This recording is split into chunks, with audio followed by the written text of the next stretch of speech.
Hello everyone, এখন বাজে রাত 1:30 আর মোবাইল টিপতে টিপতে রাত হয়ে গেছে। আর এখন পেয়েছে খিদে দুজনেরই, তাই এখন চলে এসেছি রান্নাঘরে। আর বাড়ি ফাঁকা, আর দুজন থাকলে না বাড়ি মানে পাগলামোটা বেড়ে যায়। তো কী খাবো সেটা তোমাদের সাথে ভিডিওর মাধ্যমে শেয়ার করব। এই যে বর রান্না করছে ম্যাগি, দেখো মাঝরাত্রে মাঝরাত্রে ম্যাগি রান্না করছে।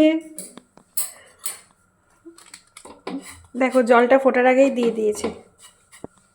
কী আর বলবো, এই যে একদম পাতলা পাতলা ম্যাগি রেডি হয়ে গেছে। আসলে না আমরা এরকমই পাতলা পাতলা ম্যাগিটা ভীষণ ভালো খাই। আর এই মাঝরাত্রে না এটা মানে ভালো টেস্ট লাগবে, অন্যভাবে করার আর ইচ্ছাও করছে না, এটাই খাবো। এই ম্যাগি চাউমিনের মতো করে খেতে আমার বেশ ভালো লাগে, কিন্তু এই যে এইভাবে খেতে ভালো লাগে না খুব একটা। আর এটা যদি একটু ঘন হয় তাহলে তো একদমই ভালো লাগে না, একটু পাতলা হলে তাও একটু খেতে পারি আমি।